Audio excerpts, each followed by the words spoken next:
Hi there, welcome to the Shetland Times podcast. Before we get on with the show, do remember we love to hear what you think of the podcast, and one of the best ways you can do that and let us know is to leave a review for us on iTunes or wherever you listen to the Shetland Times podcast. Also, you can go along to shetlandtimes.co.uk, get in touch that way, or via the Facebook page. Today's guest, Marjolein Robertson, is a comedian, and she's speaking to me all the way from New Zealand. Hello. I'm actually outside in the dark. This is me standing in the toilet. That's a good start. I have not conducted an interview with someone in a toilet yet. Oh, really? Okay. How do I pronounce your name? Because I'm struggling with it. Oh, it's Marjolein. Mario. I'm going to write it down, right? So it's like Mar for M-A-R. Yeah. Then a Y-O, like yo, like high five. Yeah. Then it's kind of like line, but no one says it quite right for the Dutch one, so I just say Lane, like L-A-N-E. Lane. Marjolein. Yeah. Marjolein. Yeah, that's perfect. You say better than Marjolein. everyone else. I don't really say my name right. I'm like Marjolein. Well, so what's the deal with you then? So you part Dutch then? Yes, my mum's Dutch. Your mum's Dutch, and your dad, is he from Shetland then? Yeah, he's from Shetland. He's as Shetland as you can get. How the heck did they get together? Is that even legal? And they met each other at a Skeld regatta dance, or an 8th regatta dance. And they were pen pals for a while, and then I think about 10 years later, Mum came back and they got engaged.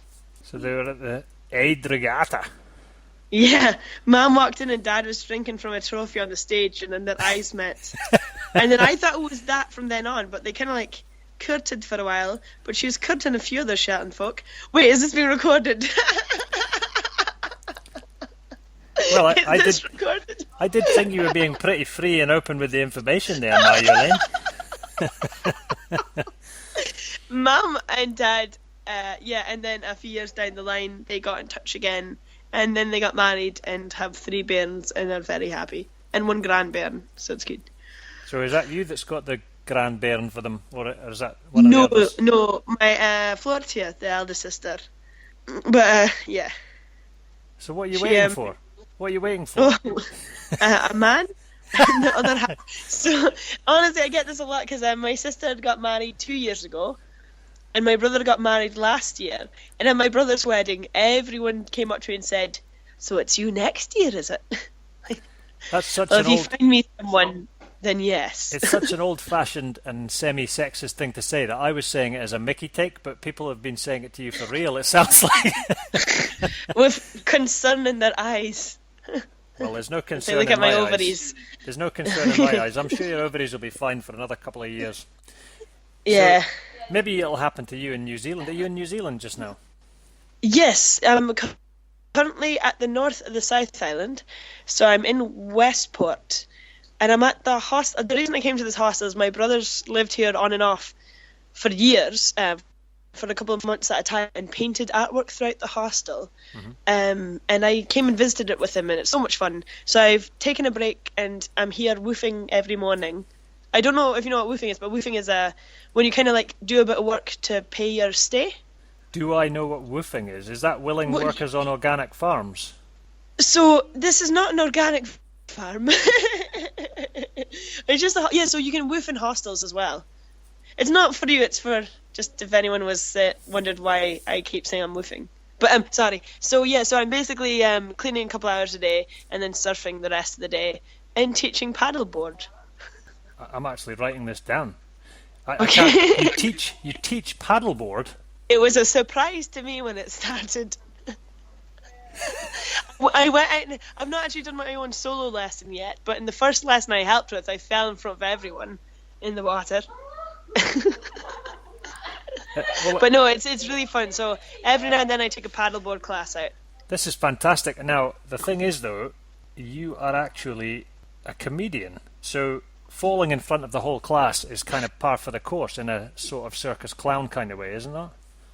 Yeah, I suppose it is. And it is, traveling's good because every time something bad happens, I'm like, well, at least there's a joke in this somehow.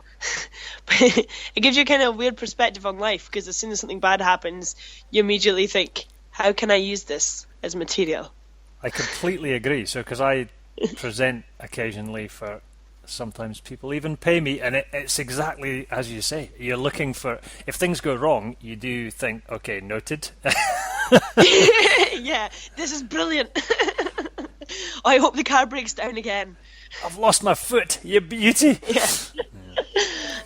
So what disasters what disasters have befallen you on your travel so far then, Marjolein? I'm trying to think. Well, I got stranded 6 miles away from where I was meant to be one day.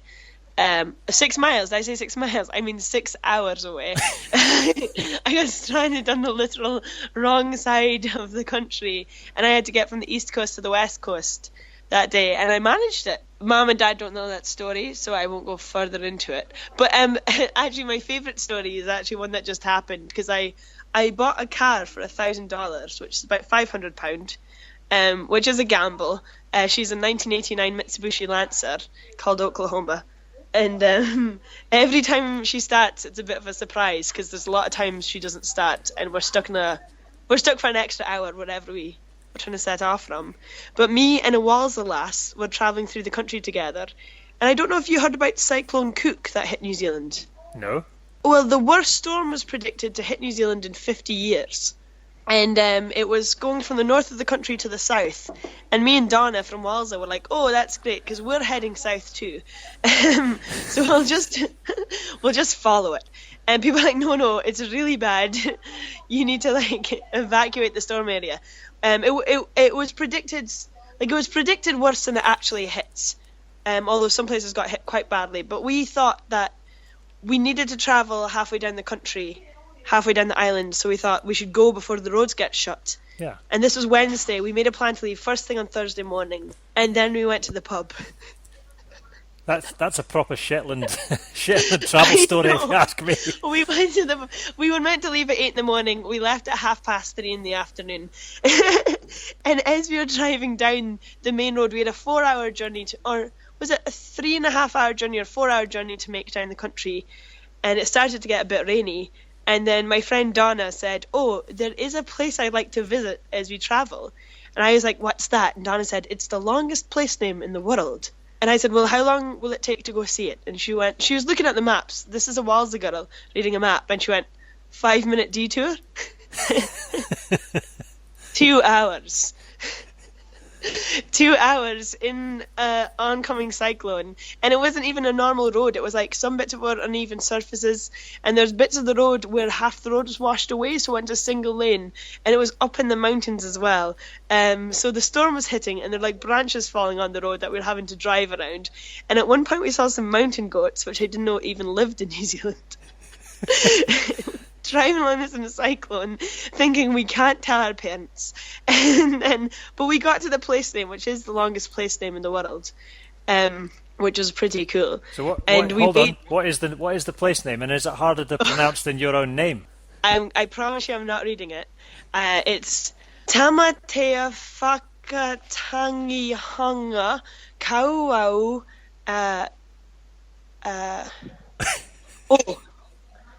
And then I said it wrong. I'm sorry. It's then it's Tamatea Turi Pukaka Piki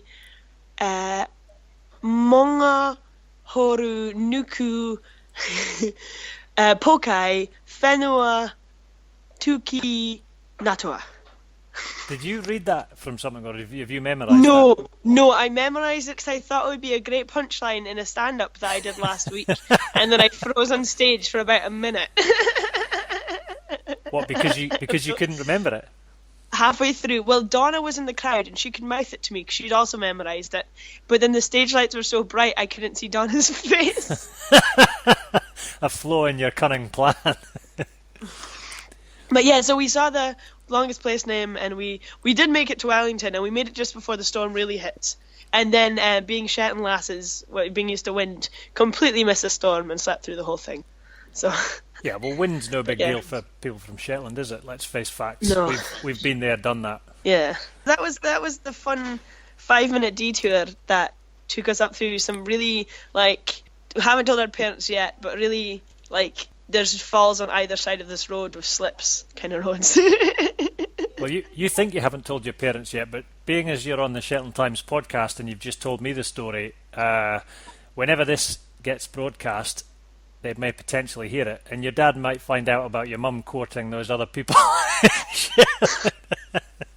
I just hadn't thought we started recording. Do I need to edit that bit out then? No, it's okay. Is that going to cause a divorce? She was only courting. No, I think Dad knew. Well, you'll soon Maybe. find out, and this will be another Yeah, punchline no. in one of your comedy routines when you find out that your interview you did one time caused your mum and dad to split up. Well, Mama's being sensible, because if you go to a new location, you want to keep your options open and go on sensible dates with lots of people. That's good advice right there. Is that Just included digging in your... a hole. Is it... yeah, keep digging. No, because in my advice I talk about that's a Dutch person's perspective. I talk from the Shetland perspective, where you just get really drunk and then something happens and you see how serious it was afterwards. Well, that's the Shetland dating advice. Yeah. So That's why I'm still single. Yeah, I was going to say, is it not working out? So give me the story then, Marjolein. Am I pronouncing that all right, Marjolein? Yeah, I would say put less effort in, because at home folk Marjolein. are just like Marjolein, and here they just call me MJ, because when you meet people in a hostel it gets trickier. Yeah, we'll try being called Thor. See how that goes when you're travelling around. Oh, that's awesome. Well, I would have thought that people would have been fine with the third Thor. Nah, they think it's Paul for a start. They're like they can't believe what they've just heard from this guy that doesn't look like a Viking god. So they just go, must have said Paul, and they say, okay, Paul. or they go, pardon me, excuse me, or sorry. Yeah, whatever. Do people think you're lying to them? No, well, maybe when I was younger and trying the Shetland method of dating as described by you, they might have, but not now. I think people accept that a 43-year-old who's got it on his bank card probably isn't faking. He's probably really called that. I once had an experience in the wheelbar where is back when they were building Total. Was this me? A long time ago. If this was me chatting you up and trying to say I was called Thor, do not carry on with the story, Marjolein. 3 Oilies came along, Okay. and I can't do their accent, but they were like, I was sitting on my own at a table, my friend was in the toilet, and 3 Oilies came and joined me, and they're just really pleasant, but they're like, oh, right, what's your name and stuff? And I was like, oh, my name, I'm Marjolein. And they're like, you what? It's like, I'm Marjolein. They're like, what? I was like, my name is Marjolein. And they're like, seriously? I was like, yes, my name is Marjolein. And they're like, you're taking the mick. I just walked up.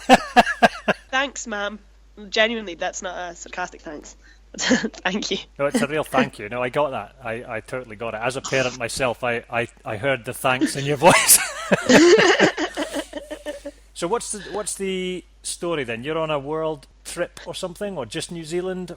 How could you bring yourself to leave Shetland? How was the comedy going there? Like, give me the whole scoop. So the thinking behind this trip is that I was really, really, really fortunate to come out to New Zealand last year with the Shetland Tattoo Fiddlers for the Royal Edinburgh Military Tattoo on Tour.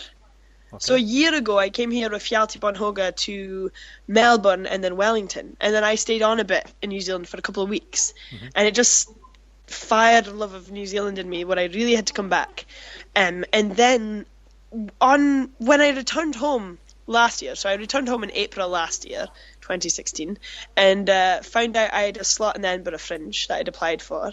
So I did the Edinburgh Fringe, and it was really great, but I thought I need to get more experience doing stand-up. And after the Edinburgh Fringe, my friend who'd lived in New Zealand said, go for the New Zealand Fringes, you can get a bunch of experience and see New Zealand again, because she knew I wanted to return.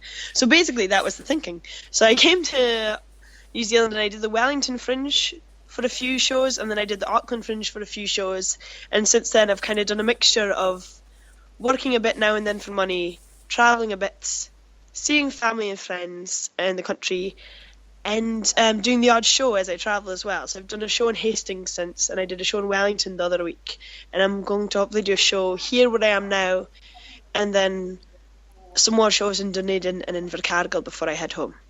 Cool. So yeah, how do you in a nutshell.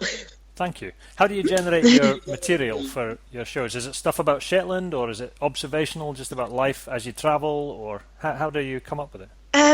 Yeah, so I need to be doing more writing on it. My show I did here is meant to be my show I'm doing next summer, but I actually used a lot of jokes from my old show. Also because my old show was like an introduction to Shetland. So I'm kind of just that was very useful to introduce the background. Mm-hmm. And also, I hadn't written enough material for a brand new show.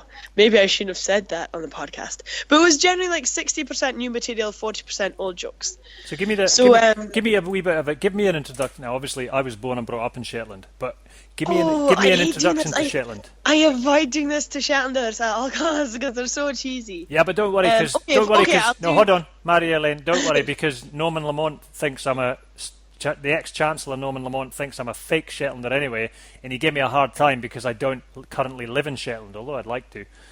I'm not allowed to by the rest of my family. I've been banned. So he basically said I was a fake. He said I was a fake, and then he got himself in trouble by talking political when I asked him to, and it went spread all around all the big Scottish papers. Anyway, that's another story. But I'm not a real Shetlander. For him. I'm not a real Shetlander because I don't live there. So come on then. Hit me with your introduction. That's amazing. That's amazing. So, okay, here's one joke I say. So, for context, I say to ladies and gentlemen in the audience, I say, I come from the Shetland Islands. Do you know where Shetland is? And they usually say no, 99% of the time. And I say, well, to get Shetland, you have to go up to Aberdeen, the city in the north of Scotland, and then you get a boat 12 hours north, and you get Shetland. I know, right? Who would want to go to Aberdeen? Do you get it? Are you having a pop at Aberdeen? Every day. Because usually they go like, oh, when they hit 12 hours. So that didn't come across. But usually they go, oh, and then that's when I'm like, I know, right? Who want to go to Aberdeen? And even if they don't know Aberdeen, they laugh. I got it. And I on purpose withheld the laugh. And you know why? Do you know why? Because I'm mean. How do you live? That's okay. No, I once did a weekend stand-up comedy course, and it was the most brutal experience of my life. Like, I've done some scary things, but it was properly scary. So I have 100% respect for you with what you do. Thank you. And I'm that's not also even joking. It's rough. It's tough. I find it really hard to do stand-up at home because most of my stories are personal experiences, so I get scared sharing them with people. And also because I think doing stand-up, you're not 100% yourself. You kind of do put on, I like to tell the truth in my shows, but you do put on a bit of a kind of like a buffer almost, because you need to protect yourself, and you also need to be a bit charismatic for the show. So you need to go, and if you're feeling nervous, you can't show it. You need to be full of energy and not being nervous. Mm-hmm. So it's funny doing stand-up for people I know are in Shetland, because you feel like people might think, why is Marjolein acting like that? No, I know what you mean, but you don't have to worry about telling me some of your Shetland stories and jokes, because I can just edit them out later if they're too inappropriate or too personal. So fill me in. Give me another example of something like I don't know. Do you ever do like childhood memories or stories or? Yeah, I do, but I don't think that one's suitable. It's not rude. It's just there's I can put the explicit on the podcast, so that's what I had to do. Who did I interview the other day? I had to do that with. It was some Shetland interview. Who was that? I'm trying to think now. I think I actually swore, but I couldn't really edit it out because of the context, so I had to leave it, and so I had to call it explicit. So yeah. Oh, cool. Will that might get more people to listen to it. Let me think. Groping. I was working. No, that's a routine I'm working on. In fact, there's a routine I need to finish. Give me hey, stuff you're working on is magic. If you're in the middle of working material, that's exactly the kind of thing to run by me, because there's no pressure to make me laugh. I'm like your test audience. Yes, but I'm really scared because it's like when I usually practice my first early jokes on my sister and my brother. And then they always look really worried because it just everything seems unfunny. And then I go back and work on it a lot. There is a joke I do about growing up in Shetland, and it's just about the genuine frustrations you have in life when you're growing up. Because when you spend years of your life learning about something or developing a skill, and then years later you've forgotten about it. Mm-hmm. So I spent 4 years at the University of Edinburgh studying archaeology, and now I couldn't tell you about the thing. The thing? What's the thing? I don't know. It's a lot of cheap beer in the student union, yeah. So one of the things that I used to be the best at on the craft, I used to be absolutely the best at one particular job, and it started when I was 7 years old. I was sitting having my dinner, and Dad came in his boiler suit, and he came in to the kitchen, looked at me and said, "Marjolein, I need your help with the sheep." And that is literally the moment I became an adult. Because I was like, Dad needs my help. So I put on my boiler suit and my boots and I wandered down to the crew. And Dad and my brother Dirk were there, and they're kind of holding the sheep that looked like, she looked somewhat distressed, this yow. And Dad said, "Marjolein, this yow has a lamb stuck inside of her. And you have small hands." Oh no. And he's like, "So I'd like you to put your hand inside of her and we'll get the lamb out." Because I don't know what was going on with that sheep when I think about it retrospectively, but they could not get their hands inside. So I under Dad's instructions at like 7 years old, I put my hands in and I lambed my first yow, and I was so proud as punch, and then I became like the best lammer on the craft, which is something I don't know if I could do anymore, to be honest, just without any instruction. But at like 7 and 8 years old, I loved the job and I had not one problem with it, because at the time I just thought I was sticking my hand up the sheep's arsehole. I didn't know what a vagina was.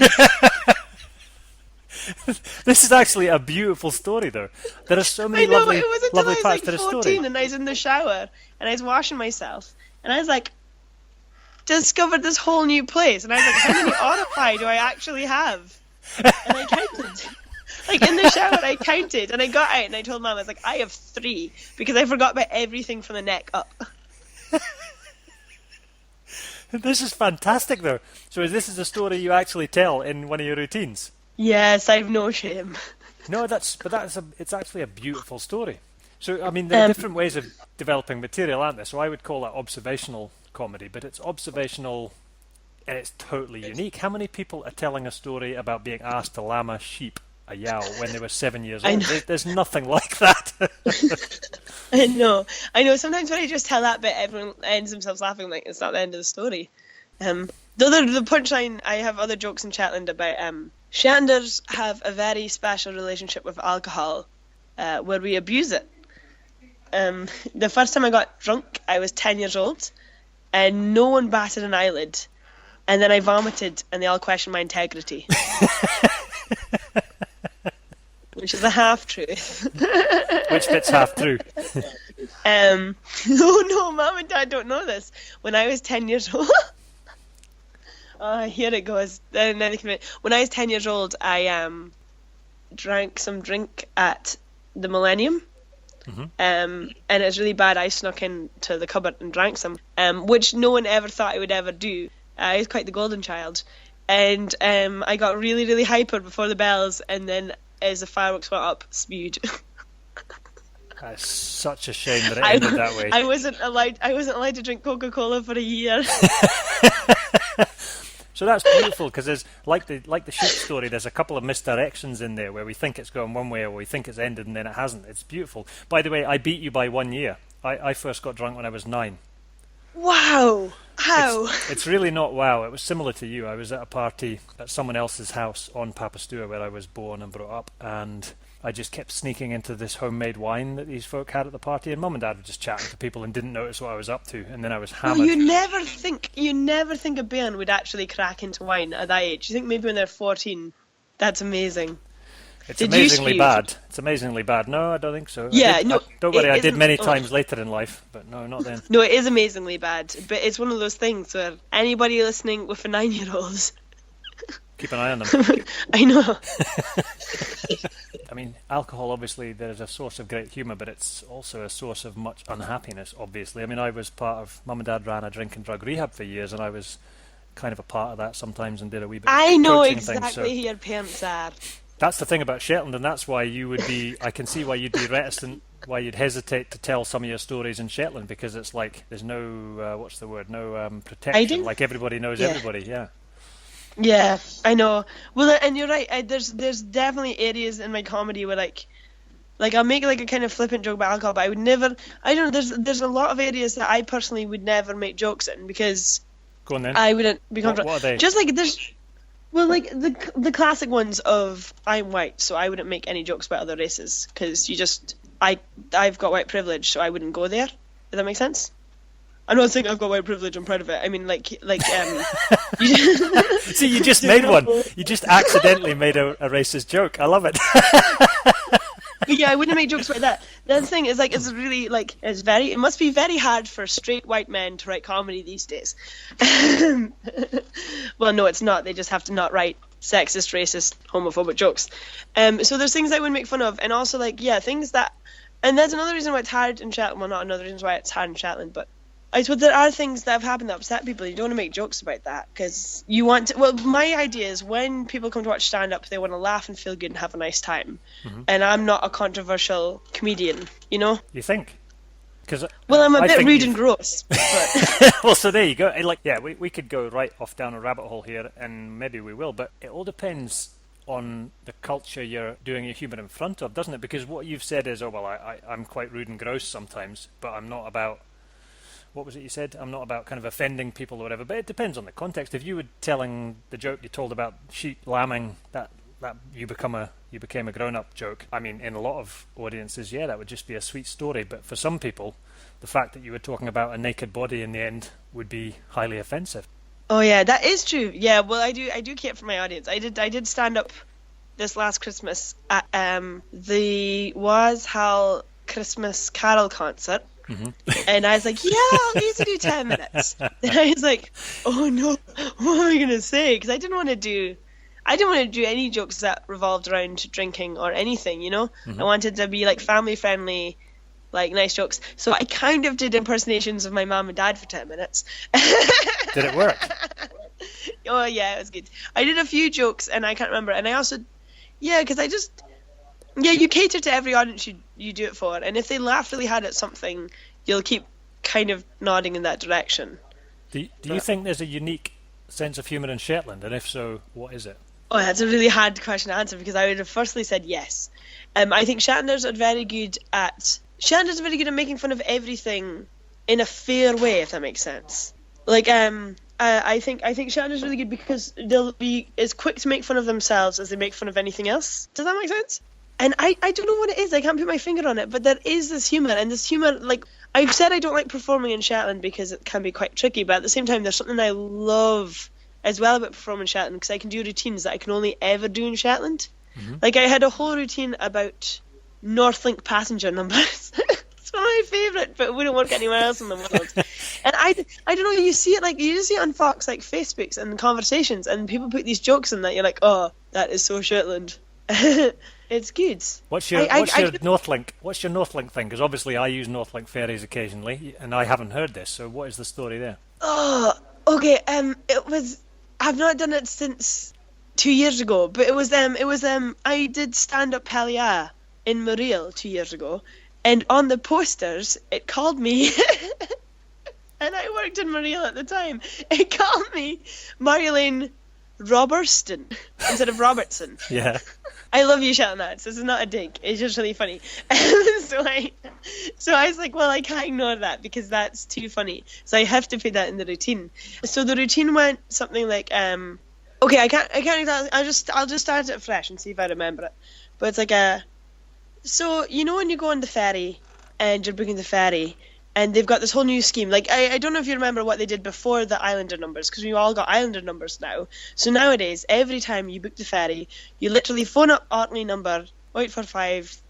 What is it? 0845 6000 449. Phone up that number, press 2. You get the person on the other end of the phone being like, "Hi, would you like to make a booking?" You're like, "Yes, I'd love to. Can you please tell me my passenger Islander number so I can make a booking?" Because that's how it starts for me every single time. I got my passenger number, and it was something 69, and I was like, that's so funny, I'll never forget my passenger number because it's got 69 in it, which is, as you all know, that classic song In the Summer of 69. But every time I phone up the ferry I have to be like, can I please book the ferry? They're like, what's your passenger number? And I'm like, well, it's 4 digits and then a 69. Can you please tell me the rest so that I can travel to Aberdeen? But in the days before the passenger number, they used to just ask your name, and then they used to just not even ask you how to spell it. They just always write it. I don't know if that's a very Shetland thing of, they're like, oh yeah, I ken who you are. I've got your name sorted. And every time I went on the boat, it was always just like Mary-Lane. Or one time it was literally Mar-O-Lane or Mary Jane. And I used to just get every name under the sun. I kept all my boarding passes. And the last ever time I boarded the boat before the introduction of the Islander numbers, they got Marjolein right, and it was brilliant. I was like, oh, good, look. So my family, and the thing was, I was travelling with the rest of my family, who all had their ferry tickets booked right. And I was like, look, I'm Marjolein. And then they're like, yes, but you're also now Robertson. Yeah. Yeah. I can't really remember how the joke went, but it was just that story. Well, And so no, yeah. stories I like, and listeners like a story as well. So we'll be leaving that one in. Yeah. I just couldn't help but go back to your white privilege thing. What does my white privilege include? The fact that I was born in a little wooden hut and had no running water, and we had a well, and we had no toilet and no power? Is that how... Wait, okay, now I know you're from Papa Stewart. I'm going to go back here. You are exaggerating, yes. Am I? That was my Are you? actual reality. No, that was what I was born Really? into. I just think the term... We should be careful not to get too political, but I was interested that you said you had white privilege so you wouldn't make a joke about other races, because I actually think other races sometimes find that insulting. My pals that are Sikhs, Muslims, etc. might think you were being a bit patronising by saying that. That is a really good point. That is a really good point.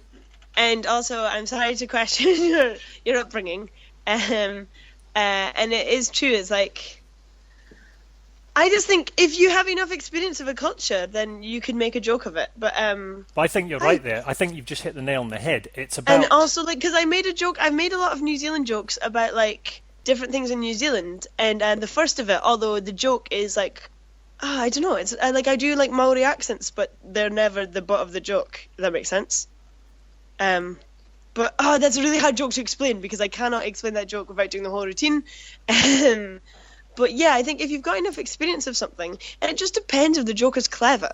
Like, Jimmy Carr, people slag him off for being misogynistic and whatnot, but then if you watch his full routine, the joke comes back on him. I totally Even if it agree. takes a few punchlines. So I think it depends how you write the jokes, and depends how you're clever. And I don't get me wrong, like, I watch comedians who make fun of everything and enjoy it. It's just I would only want to write what I'm comfortable in delivering and feel like I can deliver with authenticity, and know I'm not going to single some out and make them feel bad. Yeah, no, that totally makes sense to me. I'm just interested in the term white privilege because I think it makes a lot of assumptions, and I agree with you. I think if something's cleverly written, no matter who's delivering it, if they've cleverly written something and understood what they're writing about in terms of the humour, I think it either works or it doesn't work. And I think so that I'll leave it at that. I don't think we need to go any deeper than that. Anyway, No, I would like to go deep into that, Go on, because then. also you are right in the sense that, like, so I personally, I was brought up in a house which was like your classic, like, Western house, like electricity and water and stuff, and phone lines and everything. But at the same time, there's a lot of things in Shetland that are just not spoken about at all. Like how recently people were being cleared. My family was the last house to be cleared on the west side, for example, and kicked out of their house. And also the fact that we lost our language. And, you never really hear about that. It's like, I'm so glad Gaelic is doing well, and long live Gaelic. But you never ever hear the, sorry for the loss of Norton.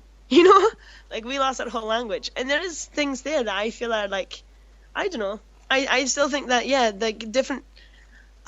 it's really weird. I think there's still things that haven't been spoken about. And those are some of the things that I would like to bring up in future and stand up to be like, what's this about?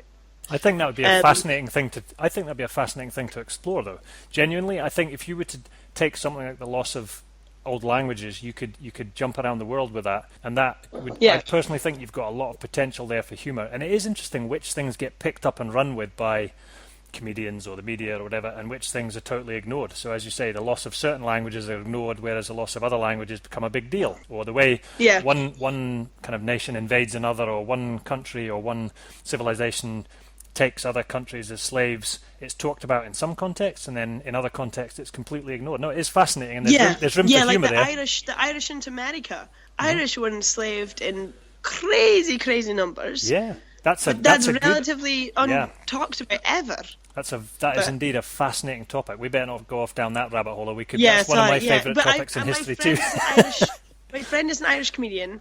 So what I said earlier on, white straight male, and we had this conversation because he was like, he found it really frustrating because people are like, oh, you'll have it really easy, you know? And he's like, well, no, because I'm Irish, and people forget the history and the struggles we've had already. Already people are forgetting how many struggles they've had, and it was just really interesting. We've all had struggles. That's why I say we've all had struggles, right? And I only brought up that thing about my upbringing just to push back on your white privilege remark, but we've all had struggles, and I just don't patronise people from any race or culture.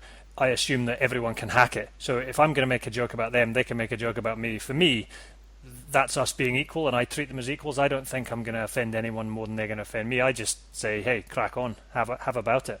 But anyway, we shouldn't get too political, because I think we should go back to Shetland. No, but it's something I consciously think about. Yeah, okay. Cool. Well, so how about, I went and had a look at a few videos of you, and there was one that made me laugh. Now, what was it? Could it have been about dating? Was it using a dating app in Shetland? Oh, the one with Tinder, and then I'm like, I find this really nice Norwegian guy. I think it could but have been he was that. just passing on a boat. The best, my favourite comment, because I read all the comments, which I know I shouldn't do because the only ones I ever memorise are the mean ones. Yeah. My favourite comment on that video was somebody being like, oh, you know, it was kind of funny, but the end punchline is way too obvious. And I was like, well, it wasn't obvious to me when it actually happened. Nailed it. Because it did. Yeah. It's good to have some haters. And if you can get half of America to hate you, you can be the president, apparently. I'm just like, roll with it. But if you read all your comments, I mean, who are these people that are leaving comments under your videos, Marjolein? Are they people that are doing stand-up shows? The majority of people are like really sweet and lovely. But it just takes one nasty comment on a video, and I'm like the words are etched onto my hat. So I shouldn't read them. But then sometimes I just love the nasty comments because I think they're so funny. I've like videos on my old YouTube account, and there's one video which has just made everyone hate me. And it's just me playing with a washing machine, but halfway through I get a nosebleed. And it's just the comments on that are so funny, and people are so angry at me for having a nosebleed that I just keep it. It's how you amuse yourself in the long winter nights in Shetland, is playing with washing machines. Yeah. Actually in Edinburgh when I was studying, so I've been doing better things in my time. But so we're going to have to wrap it up in a minute, although I could... Oh, really? I was having a great time. I could chat to you all day because you are a genuinely interesting character, so Thank you, Thor. We'll have to speak again at some other point, but what would your advice be for somebody, if you meet somebody on your travels in New Zealand or wherever, and they were considering visiting or even moving to Shetland, what would your advice be for them? I genuinely tell everybody the same thing. I'm like, oh, great, you're going to Shetland. It's amazing. I go into great lengths of talking about how great Shetland is. And then I advise them on this one thing. I say, have you watched Father Ted? And if you haven't, get it watched. And if you have, great. Make sure you know lots of Father Ted quotes, because if you throw them into the conversation, you'll get on fine. Has that been your experience? I must say I don't know any particular quotes from Father Ted. Oh, they'll come into your head the more you think about it. But yeah, I just feel like, but that's the thing. Father Ted is such a great TV show, and I think it's a TV show in Shetland we can relate to the most. And not just because it's a small island, but I think that humour actually, that Father Ted, that quite surreal slapstick humour of just a small situation going on, that's probably actually kind of sums up the humour we can have in Shetland, of just like taking a big thing and making it in a small setting, and yeah. But yeah, I think if you knock a few Father Ted quotes into a conversation, people are like, well, they must be real. Yeah, they must be people we can deal with. You're a fine body, but yeah. Well, thanks for coming on the Shetland Times podcast. Appreciate you taking the time. It's probably the middle of the night for you, isn't it? Well, yeah, but I've still not had my tea yet because I don't even know what the excuse is. But yeah, no, it's only 10. But it's been lovely being on this. I'm sorry I had to get hold of as I skipped from hostel to hostel, some which have no Wi-Fi. And I hope it was suitable. I hope you have enough salvageable material. I'll just bleep out all the bits where you or I said something completely inappropriate, and we'll have 3 minutes 17 seconds left.